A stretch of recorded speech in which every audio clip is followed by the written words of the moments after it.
Meus queridos irmãos, minhas queridas irmãs, vocês que frequentam este precioso santuário dedicado a São Frei Galvão, esse santuário que a gente o enxerga de longe, mas ainda não tinha tido a alegria de adentrar aqui neste santuário, neste lugar sagrado. Por isso hoje quis a providência divina que eu aqui viesse. É sempre bom tomarmos consciência ao longo da nossa vida que as coisas de Deus não acontecem segundo a nossa vontade, mas acontecem segundo a vontade de Deus. Sempre é Ele que dá um jeitinho para que as coisas dele, no seu tempo, aconteçam. Por isso hoje, eu que sou o Padre Vitor, embora eu seja daqui da Diocese de Divinópolis, eu nasci e cresci aqui, mas fui tornar-me sacerdote na Congregação dos Padres Estigmatinos, fundada por São Gaspar Bertone. E nos últimos anos eu me encontrava ali na Diocese de Itumbiá, no sul do Goiás. Mas também quis a providência divina que eu retornasse à minha diocese para me juntar à minha família, para cuidar de uma serva muito preciosa dele, que é a senhora minha mãe, de 94 anos, que tem Alzheimer. É o nosso bebê que precisa de todo o nosso cuidado. Por isso, nesse tempo, eu atendo um padre aqui, atendo um padre acolá, e hoje a providência divina quis que eu viesse aqui, porque hoje à tarde eu só tinha uma missa ali no Getsemane, onde eu estava agora mesmo, e de lá eu vim para cá, não sem antes tomar banho. Mas olha que alegria, por isso rendo graças, louvores e benditos a Deus por esta oportunidade que Ele me concede. Visitar o santuário sempre é um momento cheio de graça. Ir a uma igreja paroquial é um momento oportuno, necessário, mas visitar um santuário, todos nós devamos o fazer sempre quando possível. E claro, nós aqui na nossa cidade de Divinópolis, nós temos estes santuários. Ontem eu estive lá no santuário de Nossa Senhora Aparecida, e hoje Deus me dá esta oportunidade de concluir o meu final de semana no santuário de São Frei Galvão. Por isso sim, é motivo bastante de nos alegrarmos, é motivo bastante para eu me alegrar. Por isso carrego sempre comigo aquela promessa, aquela palavra de Jesus, sabendo da sua partida para o Pai. Ele nos dissera: dar-vos-ei a minha alegria, para que a vossa alegria, em quaisquer circunstância, seja no tempo frio ou quente, seja no tempo chuvoso ou tempo seco, seja no tempo favorável ou não tão favorável assim, possamos carregar esta alegria, e seja esta a alegria que haverá de nos fortalecer na nossa missão que Deus nos confia. Estamos celebrando hoje, junto com a nossa igreja, o 16º domingo do tempo comum. Celebrar o tempo comum é bom que busquemos tomar igualmente consciência. É celebrar a nossa caminhada de povo de Deus, é celebrar o nosso percurso que nós fazemos nesse tempo que o Senhor nos permite. Agora, nós fazemos a nossa caminhada como o novo povo de Deus.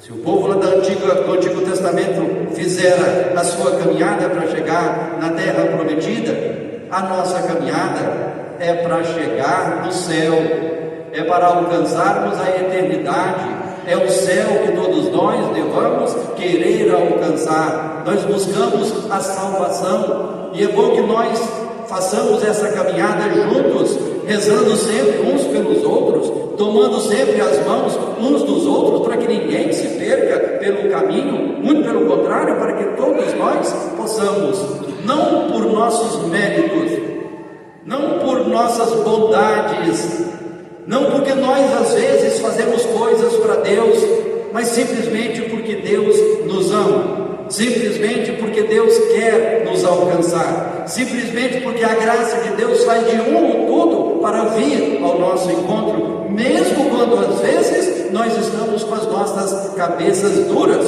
com os nossos corações às vezes endurecidos. Mesmo assim, a graça divina faz de tudo para nos alcançar. Ao nos encontrarmos neste 16º domingo do tempo comum, agora como este povo de Deus, é necessário que nós buscamos sempre pedir a Deus a graça de ganharmos aqui neste santuário a estatura de sermos o corpo visível de Cristo, de tal sorte que seja a luz de Cristo ela mesma que haverá de brilhar nos nossos corações, haverá de ser a luz de Cristo que haverá de brilhar nas adjacências, aqui onde se encontra este precioso santuário. Não à toa ele se encontra, neste lugar alto da nossa cidade, de tal sorte que esta luz de Cristo possa iluminar toda a nossa cidade de Divinópolis, de tal forma que as pessoas possam querer também estabelecer a sua morada aqui neste lugar santo. E claro, na medida da nossa caminhada, na medida em que vamos dando nossos passos, é necessário também que peçamos a Deus a graça de ganharmos a estatura de sermos filhos queridos e amados de Deus, como de fato todos nós o somos. Por isso hoje, quando nós visitamos aqui as leituras que a Sagrada Liturgia nos apresenta, é bom que comecemos aqui na segunda leitura, retirada da carta em que Paulo escreve aos Romanos. Esse texto, ele é muito forte, ele é muito necessário. É bom que todos nós busquemos fazer uso dele. Aqui no capítulo 8 da carta de Paulo aos Romanos, apenas 2 versículos, 26 e 27. Aqui o autor sagrado, textualmente, ele nos diz: o Espírito vem em socorro da nossa fraqueza. É o Espírito Santo que sempre vem habitar a nossa fraqueza. E São Paulo continua dizendo: porque ele sabe que nós, nessa nossa condição de povo limitado, de povo fraco, de povo de cabeça dura, de povo muitas vezes de coração endurecido, nós não sabemos muito bem o que pedir, e tampouco sabemos como pedir. Por isso, somente com o Espírito Santo é que nós poderemos saber o que pedir e como pedir, e será muito especialmente o Espírito Santo que saberá o que nos é absolutamente necessário para o nosso bem viver nesse tempo, mas muito especialmente para alcançarmos a eternidade no céu.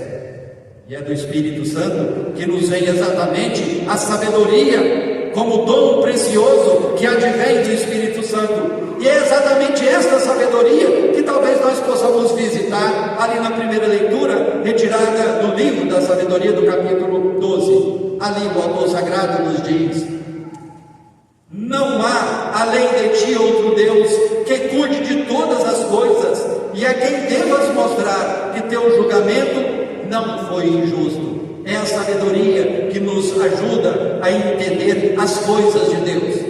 É a sabedoria, somente com ela é que nós poderemos discernir o que é Deus e o que não é Deus. Por isso sim, depois de termos escutado Paulo escrevendo aos Romanos, depois de escutado ali no livro da sabedoria, que nos relata exatamente sobre essa sabedoria que conhece, que nos ajuda a conhecer as coisas de Deus, quem sabe assim poderemos entender um pouco melhor as parábolas que o Senhor Jesus Cristo nos apresenta no capítulo 13 do Evangelho de Mateus. No domingo passado nós ouvíamos, não é? Jesus falando que o semeador sai a semear. Algumas sementes caem na beira do caminho, os pássaros vêm e as comem.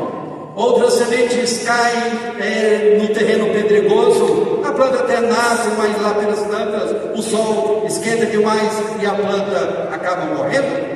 Outras sementes caem no meio dos espinhos e ficam sufocadas, mas outras caem em terra boa e produzem na proporção de 30, 60 e 100 frutos por sementes. É exatamente esta semente que hoje o autor sagrado começa nos dizendo que o reino dos céus é como um semeador que semeia a boa semente, e essa semente, ela é semeada no nosso tempo, essa semente é semeada na nossa vida, nos nossos corações, essa semente é semeada na nossa igreja. Por isso sim, nós somos portadores de receber esta boa semente. Mas lá pelas tantas, ou uma outra semente maligna, semeada pelo diabo, como o próprio Jesus vai explicitar, ali cresce o joio junto com o trigo, e ali vão aparecer aqueles que querem logo apagar, arrancar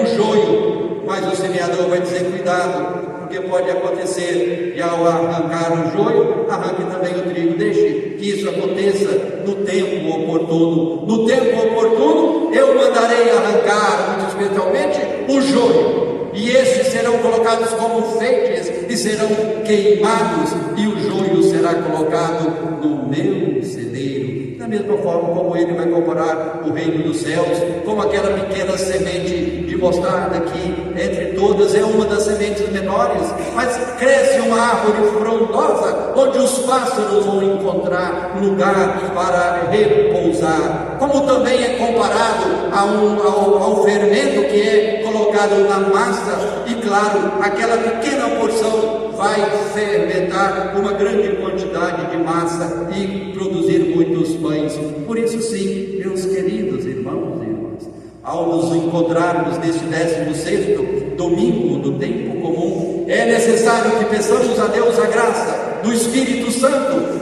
para no nosso tempo discernirmos o que é trigo e o que é joio. E o autor sagrado logo ali no final ele vai nos dizer: olha, quem semeia o joio é o diabo, e o joio não tem cara feia, o joio não é feio, muito pelo contrário, ele se apresenta como coisas muito bonitas. Por isso sim, no nosso tempo, eu costumo dizer, nesse nosso tempo de redes sociais, de youtubers da vida, de pessoas que falam mansamente, aliás, alguns cantos belíssimos que tem ali nas redes sociais, às vezes alguém me manda, um canto bonito, ali no meu WhatsApp eu vou dizer: olha, tome cuidado. Ah, mas padre, é alguém que está cantando as coisas de Deus, é uma voz bonita, mansa. Cuidado, isso não passa de um joio querendo te tirar, deste lugar que aqui nós nos encontramos. Às vezes pessoas que têm uma oratória belíssima, falam muito mais bonito do que o Papa Leão XIV, a mim, o pároco de vocês, o reitor de vocês, o Padre Christian, fala muito mais bonito. Às vezes fala até com um pouco mais de consistência, mas não passa de um joio querendo arrancar as almas, tirar as pessoas do lugar que é a igreja. Por isso sim, é bom que todos nós tenhamos estes cuidados no nosso tempo. E se temos uma segurança, é aqui na igreja. É aqui na igreja que nós aprenderemos a discernir aquilo que é de Deus e o que não é de Deus. Aquilo que é a palavra que nos conduz à salvação, e palavras que podem nos levar à perdição. Por isso sim, é necessário que permaneçamos nessa igreja, onde nós temos Leão XIV como nosso Papa, o rosto visível de Jesus Cristo. Onde aqui nós temos Giovanni, que é o nosso bispo. Aqui vocês têm Padre Christian, que eu sei que é um exímio pastor. Ou seja, tenham nestas três figuras esta grande referência, porque se assim estiverem, não se perderão e saberão ao longo do caminho distinguir o que é trigo e o que é joio. Que o Espírito Santo nos ajude todos e a cada um de vocês, hoje e sempre. Amém.